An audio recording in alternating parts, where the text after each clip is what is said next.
अस्सलाम वालेकुम वीवर्स, आज हम जूसी मटन की रेसिपी लेकर आए हैं जिसको कहा जाता है रोस्ट। तो वीडियो को लाइक और चैनल को सब्सक्राइब जरूर करें। 1 किलो गोश्त को मैंने 7-8 पानियों में नीम गर्म पानी के साथ इसको अच्छे से वॉश कर लिया है। तो बनेगा ये जूसी जूसी। कैसे बनेगा तो चले अभी इसको बनाना स्टार्ट करते हैं। पैन चढ़ा दिया है हमने, तो 2 चम्मच हम इसमें डालेंगे तेल के। अगर आपको पसंद है मक्खन, इसमें बहुत ही अच्छा लगता है मक्खन, बहुत ही फ्लेवरफुल हो जाता है ये रोस्ट। इसको नमकीन गोश्त या काली मिर्च वाला गोश्त भी कहते हैं। लहसुन अदरक पेस्ट की हुई, 1/2 स्पून डालेंगे हम नमक, 1/2 टेबल स्पून इसका डालेंगे हम काली मिर्च पाउडर, आधा और आधा हम बाद में डालेंगे। अभी हम इसको अच्छे से भून लेंगे। ऑयल हम बहुत ही कम डालेंगे, जैसे अच्छे से भुन भी जाए और थोड़ी सी तली आ जाए। अच्छे से भून लेना है। इसमें ऑयल या घी वैसे भी कम ही डलता है। भूनते हुए गोश्त का कलर तब्दील हो चुका है, थोड़ा सा रेड था, थोड़ा सा ये चेंज हो चुका है भूनते हुए। अभी ये जो मसाले बाद में डालेंगे, नमक और काली मिर्च और ये छोटी इलायची, ये हम लास्ट में डालेंगे। अगर आप कुकर में पका रहे हैं तो पानी अलग से डालेंगे, तकरीबन 1.5 गिलास डालेंगे। अगर आप पैन में पका रहे हैं तो डालेंगे 3 गिलास।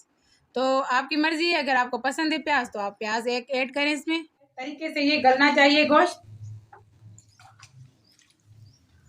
तकरीबन 30 मिनट के बाद मैं इसको चेक करूंगी। अभी हम ढक्कन उतार लेंगे व्यूअर्स। ये देखेंगे हम इसको, ये बूटियाँ गल चुकी हैं या नहीं गली तो फिर से हम 1 गिलास पानी ऐड करेंगे।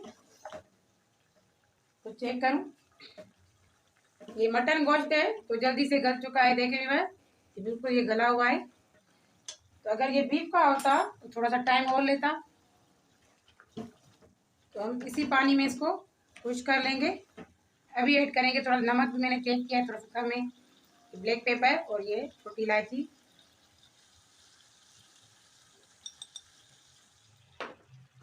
तो ये गोश्त हमारा अच्छे से भुन चुका है व्यूअर्स। अभी हम इसमें ऐड करेंगे 2 हरी मिर्चें काट के। अगर पसंद है तो आप ऐड करें, वरना स्किप कर दें। थोड़ा सा हम पानी ऐड करेंगे, 1 कप। जब थोड़ा सा इसको उबाल आ जाए व्यूअर्स तो हम निकाल लेंगे। फ्लेम मैंने बंद कर दिया है व्यूअर्स। ये अच्छे से ये रेडी है। मैं डिश आउट करूंगी, दिखाऊंगी नमकीन गोश्त कैसे बनाएं। देखिए व्यूअर्स, अगर फैमिली के हिसाब से आप पानी ज़्यादा चाहें तो पानी ज़्यादा ऐड करें, मगर उसमें थोड़ा सा ये ख्याल रखिएगा कि बूटियाँ और ज़्यादा गली हुई हों। ये हमारी भी बिल्कुल गल चुकी है व्यूअर्स। देखिए, तो मेरी वीडियो अच्छी लगी तो वीडियो को लाइक शेयर करें।